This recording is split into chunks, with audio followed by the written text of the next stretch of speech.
പത്തരമാറ്റിൽ ഇനി വരാനിരിക്കുന്ന നല്ല അടിപൊളി ത്രില്ലിംഗ് ആയിട്ടുള്ള ഒരു എപ്പിസോഡിൻ്റെ റിവ്യൂ ആണ് കേട്ടോ പറയുന്നത്. അങ്ങനെ നമ്മുടെ ദേവയാനി എന്തോ കാര്യം ആലോചിച്ച് ഇങ്ങനെ വിഷമിച്ചു കൊണ്ട് നിൽക്കുകയായിരിക്കും കേട്ടോ മുകളിൽ ബാൽക്കണിയിൽ. അപ്പോൾ അതേ സമയം ആദർശ് അങ്ങോട്ടേക്ക് വരുന്നുണ്ട്. അമ്മ എന്തിനാ വരാൻ പറഞ്ഞത്? അയ്യോ അമ്മ എന്തിനാ കരയുന്നത്? അമ്മയുടെ കണ്ണൊക്കെ നിറഞ്ഞിട്ടുണ്ടല്ലോ, അമ്മക്ക് എന്ത് പറ്റിയെന്ന് ആദർശ് ചോദിക്കുമ്പോൾ ഒന്നുമില്ല മോനെ എന്ന ദേവയാനി മറുപടി കൊടുക്കുമ്പോൾ ഒരു കാരണവുമില്ലാതെ അമ്മ കരയില്ല എന്ന് എനിക്കറിയാം. അമ്മയ്ക്ക് എന്തെങ്കിലും വിഷമമുണ്ടെങ്കിൽ എന്നോട് പറയാന്ന് ആദർശ് പറയുമ്പോൾ അത് പറയാൻ വേണ്ടി തന്നെയാണ് ഞാൻ മോനെ വിളിപ്പിച്ചത്. അമ്മ ഇങ്ങനെ കരയാൻ മാത്രം എന്താ ഉണ്ടായതെന്ന് ആദർശ് വീണ്ടും ചോദിക്കുമ്പോൾ മോനെ അനിനെ കണ്ടിരുന്നോ വരുമ്പോൾ ദേവയാൻ ചോദിക്കുമ്പോൾ ഇല്ല, അവൻ രാവിലെ തന്നെ എങ്ങോട്ടോ പോയിട്ടുണ്ടെന്നാണ് തോന്നുന്നത്.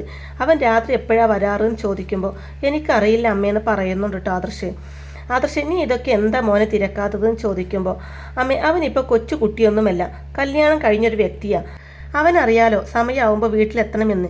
പ്രത്യേകിച്ച് അനാമികയുടെ അടുത്ത് അവൻ്റെ ഒരടവും നടക്കില്ല എന്ന് പറയുന്നുണ്ട് ആദർശ്. അവൻ്റെ ജീവിതം ഞങ്ങളൊക്കെ കൂടി തകർത്തല്ലേ മോനെ എന്ന് ചോദിക്കുമ്പോൾ എന്താ അതിനു മാത്രം ഇവിടെ ഉണ്ടായതെന്ന് ചോദിക്കുന്നുണ്ട് ആദർശ്. എടുത്തു ചാടിയായിരുന്നു ഈ വിവാഹം നടത്തിയത്. അവരെക്കുറിച്ച് ഒന്ന് അന്വേഷിക്കാൻ പോലുള്ള സാവകാശം നമ്മളാരും കാണിച്ചില്ല. പുരോഹിതൻ കല്യാണത്തിന് മുമ്പ് പറഞ്ഞതായിരുന്നു എനിക്ക് 2 വിവാഹം ഉണ്ട് എന്നുള്ളത്. പക്ഷേ അന്ന് ഞാനും ജാനകിയും ഒക്കെ അതിനെ എതിർത്തു. കല്യാണത്തിൻ്റെ അന്ന് പുരോഹിതൻ വന്ന് പറഞ്ഞിട്ടും പുരോഹിതനെ ഞങ്ങൾ എതിർത്തു. അതിനൊക്കെ കാരണം നാനിയെക്കുറിച്ച് പുരോഹിതൻ പറഞ്ഞ വാക്കുകളായിരുന്നു. അപ്പോഴത്തെ നാനിയോടുള്ള ദേഷ്യത്തിലാണ് ഞാനും ജാനകിയും ഒക്കെ അങ്ങനെ ചെയ്തത്. ഒരു വാഴക്കല്യാണം ചെയ്താൽ തീരാവുന്ന പ്രശ്നമേ ഉള്ളൂ എന്ന് ഞങ്ങളും കരുതി.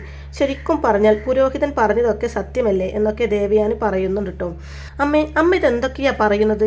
എനിക്കൊന്നും വ്യക്തമാവുന്നില്ല എന്ന് ആദർശ് പറയുമ്പോൾ ആദർശ് നീ എന്നെങ്കിലും അനിയുടെ ജീവിതം ശാശ്വതമാണോ എന്ന് അന്വേഷിച്ചിട്ടുണ്ടോ എന്ന് ചോദിക്കുമ്പോൾ അവന് കല്യാണത്തിൻ്റെ മുമ്പ് ഒരിക്കലും ഹാപ്പി അല്ലായിരുന്നു. അതിനുശേഷവും എനിക്ക് അങ്ങനെ തന്നെയാണ് തോന്നിയത്. പിന്നെ അതെന്തെങ്കിലും അവർ പറഞ്ഞ് തീർത്ത് സോൾവ് ചെയ്തോളും എന്ന ആശ്വാസത്തിലാണ് ഞാൻ നിൽക്കുന്നത്. എന്നാൽ അത് നടക്കാനൊന്നും പോകുന്നില്ല എന്ന് ദേവയാനി പറയുമ്പോൾ അതെന്താ അമ്മ അങ്ങനെ പറയുന്നത് എന്ന് ആദർശ് ചോദിക്കുന്നുണ്ട്.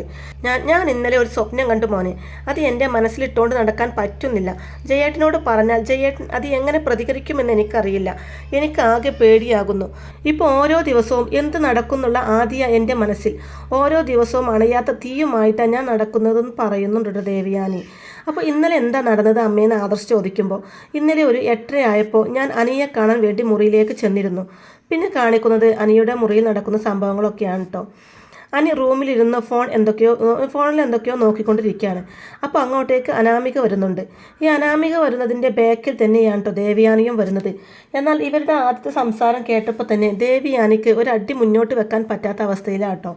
ദേവയാനി ഷോക്കേറ്റ പോലെ അവിടെ നിൽക്കുകയാണ്. എനിക്ക് പെട്ടെന്നൊരു 30,000 രൂപ വേണമെന്ന് അനാമിക പറയുമ്പോൾ 30,000? നിനക്കെന്തിനാ ഇപ്പോൾ 30,000 എന്ന് അനി തിരിച്ചു ചോദിക്കുമ്പോൾ എനിക്കൊരാവശ്യമുണ്ട്, അത് തൽക്കാലം അനി അറിയണ്ടെന്ന് അനാമിക പറയുമ്പോൾ ഇങ്ങനെ ഞാൻ അറിയാതെ എത്ര പൈസ നിനക്ക് തന്നു പോയി? അതിന് വല്ല കണക്കുമുണ്ടോ? ഓഹോ, അപ്പോൾ നീ എന്നോട് കണക്ക് പറയാണോ എന്ന് ചോദിക്കുമ്പോൾ അനാമികെ നീ എന്തൊക്കെയായി പറയുന്നത്? നിനക്കിപ്പോൾ എത്ര തവണ ഞാൻ ക്യാഷ് തന്നു എന്നാണ് ചോദിക്കുമ്പോൾ ശരി നീ ക്യാഷ് തരണ്ട, പിന്നെ ഞാൻ ഇന്ന് ഇവിടെയാണ് കിടക്കുന്നത് എന്ന് പറയുമ്പോൾ ഇവിടെയോ? നീ എന്തിനാ ഇവിടെ കിടക്കുന്നത്? ഓഹോ, അപ്പോൾ കല്യാണം കഴിഞ്ഞ് ഭാര്യയും ഭർത്താവും 2 മുറിയിലാണോ കിടക്കേണ്ടതെന്ന് ചോദിക്കുന്നുണ്ട് അനാമിക. ഇതുവരെ നീയും ഞാനും എങ്ങനെയാണോ കിടന്നിരുന്നത് 2 മുറിയിലല്ലേ, അതുപോലെ നീ നിൻ്റെ മുറിയിൽ പോയി കിടക്കാൻ നോക്കുമെന്ന് പറയുമ്പോൾ പറ്റില്ല, പണം കിട്ടാതെ ഞാൻ ആ മുറിയിൽ കിടക്കുന്ന പ്രശ്നമില്ല എന്ന് പറയുന്നുണ്ട് അനാമിക. അനാമികെ നീ എന്നെ ടോർച്ചർ ചെയ്ത് ഇപ്പോൾ കുറേ പൈസ തട്ടിയെടുക്കുന്നു. ഇതെന്തിനാണെന്ന് ചോദിച്ചിട്ട് നിനക്ക് വ്യക്തമായിട്ടൊരു ഉത്തരമില്ല.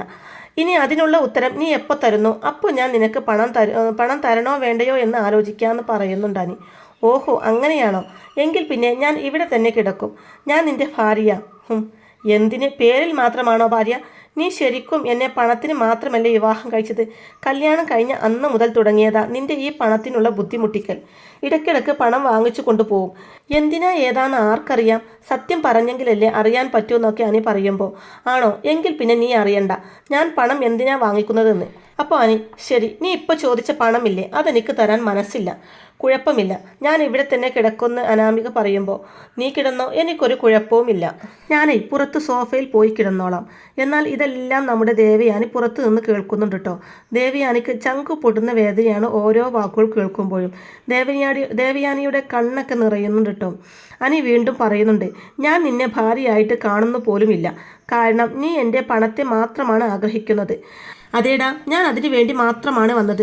എനിക്ക് കിട്ടേണ്ടത് കിട്ടിയാൽ ഞാൻ അപ്പോൾ ഈ പടി ഇറങ്ങിക്കോളാം. എന്താ നിനക്ക് തരാൻ പറ്റുമോ? കൂടുതൽ കിടന്ന് പ്രസംഗിക്കൊന്നും വേണ്ട.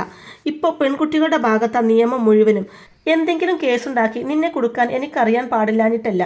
പിന്നെ എൻ്റെ ലക്ഷ്യം നിറവേറ്റണം. നീ എന്ത് കരുതി? നിന്നെയും നോക്കി ശിഷ്ടകാലം വരെ ഞാൻ ഇവിടെ നിൽക്കുമെന്നോ?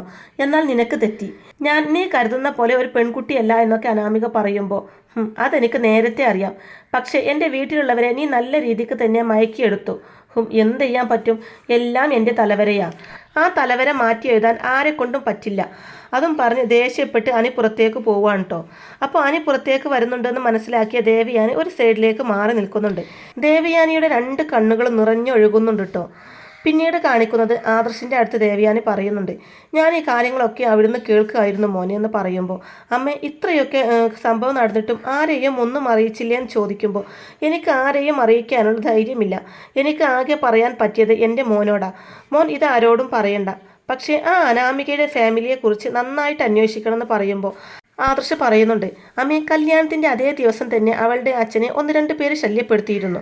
പണത്തിന് വേണ്ടിയിട്ടാണ് അന്ന് അയാൾ പറഞ്ഞത്. ബിസിനസ് എല്ലാം തകർന്നതിന് ശേഷം അയാൾ കൊടുക്കാനുള്ള പണമാണെന്നാണ് അന്ന് പറഞ്ഞത്. അത് ആവശ്യമില്ലാത്ത പണമായത് കൊണ്ടാണ് വേണു അങ്കിൾ കൊടുക്കാത്തതെന്നും പറഞ്ഞു. എനിക്ക് തോന്നുന്നു അവർ കടം കൊടുക്കാനുള്ള ആളായിരുന്നു അതെന്ന് പറയുന്നുണ്ട് കേട്ടോ ആദർശ്. അതാ ഞാൻ പറഞ്ഞത്, മോനത് വേറെ ആരോടും പറയണ്ട, ഒന്ന് അവിടെ പോയി അന്വേഷിക്കണമെന്ന്. അമ്മേ, ഞാൻ നയനയോട് ഇക്കാര്യം പറയുമ്പോൾ, മോനെ, നയനയെ ഞാൻ എപ്പോഴും കുറ്റപ്പെടുത്തിയിട്ടേ ഉള്ളൂ. പക്ഷേ ഈ കാര്യത്തിൽ ഇത് നയന അറിയണമെന്ന് എനിക്കും തോന്നുന്നു. നിങ്ങൾ 2 പേരും അവളുടെ ഫാമിലിയെക്കുറിച്ച് നന്നായിട്ട് അന്വേഷിക്കണം. ശരി അമ്മേ, എൻ്റെ അമ്മ ഇതേക്കുറിച്ച് ആലോചിച്ച് വിഷമിക്കേണ്ടെന്ന് പറയുമ്പോൾ, മോനെ, എൻ്റെ വിഷമം അതല്ല. എനിക്കിപ്പോൾ എന്നോട് പഴയതുപോലെയുള്ള സ്നേഹമൊന്നുമില്ല. കാരണം ഞങ്ങളൊക്കെ നിർബന്ധിച്ചല്ലേ ആ അനാമികയെ വിവാഹം കഴിപ്പിച്ചത്. അമ്മേ, അങ്ങനെയൊന്നുമില്ല. അവൻ്റെ ലൈഫ് ഏകദേശം ഓക്കെ ആയി വന്നാൽ എല്ലാം റെഡിയാവുന്നതേ ഉള്ളൂ എന്ന് പറയുന്നുണ്ട് കേട്ടോ ആദർശ്. അങ്ങനെ ആദർശ് ഇത് നേരെ വന്നിട്ട് നയനയോട് പറയുന്നുണ്ട്. അങ്ങനെ നയനയും ആദർശും കൂടി ഇവരുടെ ഫാമിലിയെക്കുറിച്ച് അന്വേഷിക്കാനൊക്കെ പോകുന്നുണ്ട് കേട്ടോ. അതിനിടയിൽ നല്ലൊരു അടിപൊളി ട്വിസ്റ്റൊക്കെ നടക്കുന്നുണ്ട്. അതായത് ഈ അനാമികയുടെ മുറിയിലേക്ക് നയന ക്ലീൻ ചെയ്യാൻ വരുന്നുണ്ട്. ആ സമയം തന്നെ അനാമികക്ക് പറ്റാത്തൊരു സംഭവം നടക്കുന്നുണ്ട് കേട്ടോ അവിടെ. അതിൻ്റെ പേരിൽ അനാമിക നയനയെ തല്ലുന്നൊക്കെ ഉണ്ട് കേട്ടോ. എന്നാൽ ഇതും കണ്ടുകൊണ്ട് അവിടേക്ക് വരുന്ന ദേവയാനിക്ക് ഇത് കണ്ടിട്ട് സഹിക്കാൻ പറ്റുന്നില്ല. സഹിക്കാൻ പറ്റാതെ നല്ലൊരടി അനാമികക്ക് തിരിച്ചു കൊടുക്കുന്നുണ്ട് കേട്ടോ. അപ്പോൾ എന്തായാലും ഈ വിവരം മുത്തശ്ശനെ അറിയുമ്പോൾ മുത്തശ്ശൻ തന്നെ അനാമികയെ പുറത്താക്കുകയൊക്കെ ചെയ്യട്ടോ. അപ്പോൾ ഇങ്ങനെയൊക്കെയുള്ള നല്ല അടിപൊളി ത്രില്ലിംഗ് ആയിട്ടുള്ള എപ്പിസോഡുകളൊക്കെയാണ് കേട്ടോ ഇനി വരാനിരിക്കുന്നത്. അപ്പോൾ ഈ റിവ്യൂ ഇഷ്ടമായിട്ടുണ്ടെങ്കിൽ വീഡിയോ ലൈക്ക് ചെയ്യാനും ചാനൽ കൂടി ഒന്ന് സബ്സ്ക്രൈബ് ചെയ്ത് സപ്പോർട്ട് ചെയ്യാനും മറക്കല്ലേ ഫ്രണ്ട്സ്. താങ്ക്